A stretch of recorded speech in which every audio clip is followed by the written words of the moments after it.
Adam starts off this hour in Tulsa, Oklahoma. Hi, Adam. Welcome to the Dave Ramsey Show. Dave, it's an honor to get to talk to you. You too. What's up?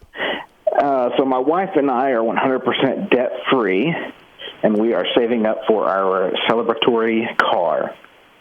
I was just wondering your thoughts on courtesy vehicles, the loaners that dealerships give out while you're getting your oil changed, then they sell with a couple thousand miles on them. Don't know anything about them other than I've seen them on the road, I guess, like you have. I would assume they've had a lot of miles put on them in a short period of time, city driving, right? Yeah, they usually sell about a year old with about 5,000 or 6,000 miles on them, and they're usually about $5,000 or $7,000 cheaper than a new one. Okay. I guess if you can find one that's exactly what you want and in good shape, I don't have a problem with that. And, of course, we don't buy brand-new cars around here unless you've got $1 million net worth or greater. Right. So, yeah, you'd be buying a used car, obviously. How much are you talking about spending on this car? About 40. Okay. And your household income is what? About 85. Okay. So the other car is worth $5,000? I have got a company vehicle. So you don't have another car? Okay. No. So it's a one-car family, and you're going to spend $40,000 on a car making 80. All right. And I assume you have the cash? Yes. Okay. Okay. And you have your emergency fund, obviously? Yes. Okay. Is your home paid off?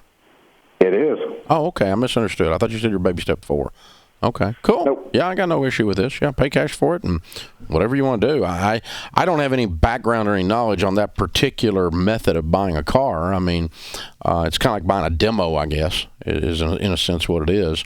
But, if it does fit in the guidelines that we give you. You pay cash, and it's your total of your vehicles is less than half your annual income, and that's right where we tell you to be. And if you're not a millionaire, we don't buy brand new cars. So millionaire or after, if you want to spend that much on a car and it goes down in value, you can afford to take the hit. But prior to that, you can't. So that's the whole thing. So, hey, thanks for calling. Guys, here's the deal. Here's the thing to think about, okay? I love cars. I got a bunch of cars. I like them, okay? I'm just a classic boy. I like cars, okay? I mean, when I was 7 years old or 5 years old in the back seat, I would turn a pencil eraser into a car. Right? I mean, I'm that guy, right?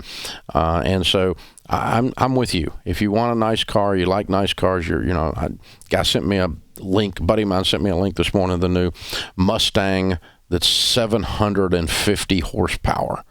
Oh, wow. That's just a rocket ship. That's so fun. I like cars. I'm okay with you having a car. The thing is, you just have to use some common dadgum sense about vehicles, because 99.9% of them go down in value. And the other 0.1% are classic cars that you're buying and you know something about buying them in an investment situation. But 99% of things with wheels on them and motors in them go down in value.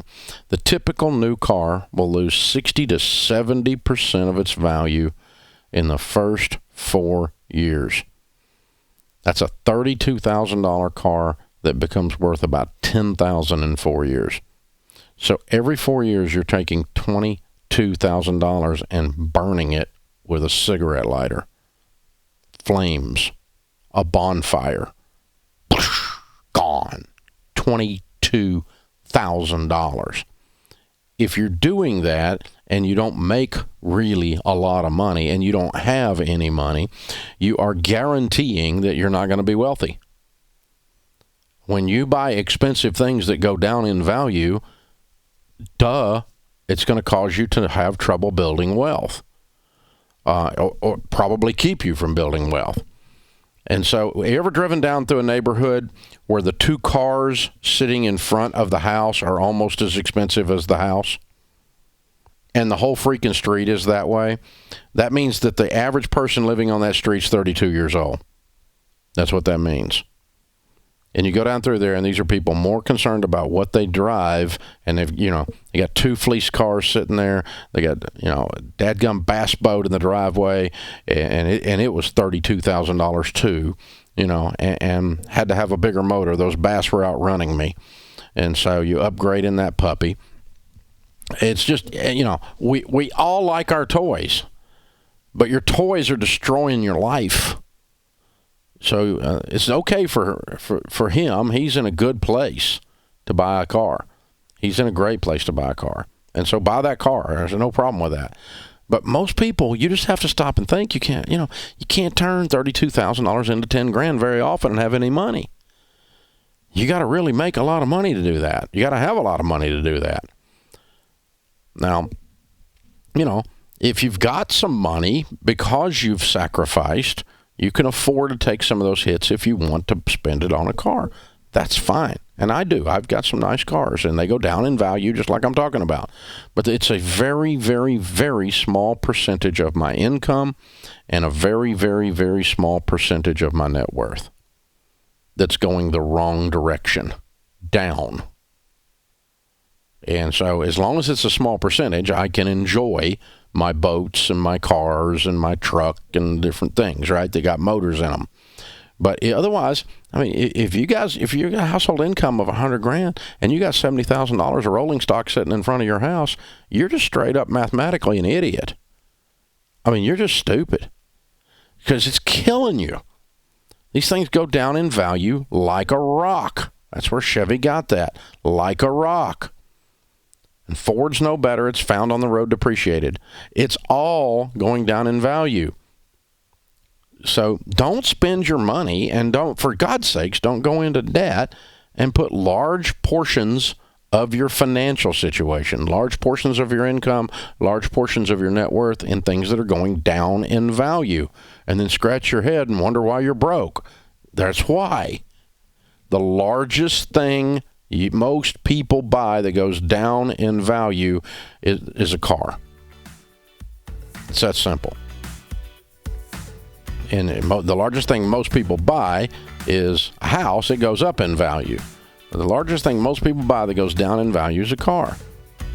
And it's a big honking item. So don't let your cars drive you. Drive your cars. Own your cars. Don't let them own you. And then if you'll drive like no one else, don't care what everybody thinks, later you can drive like no one else and don't care what anybody thinks. It becomes a pattern of your life. Pay a price to win.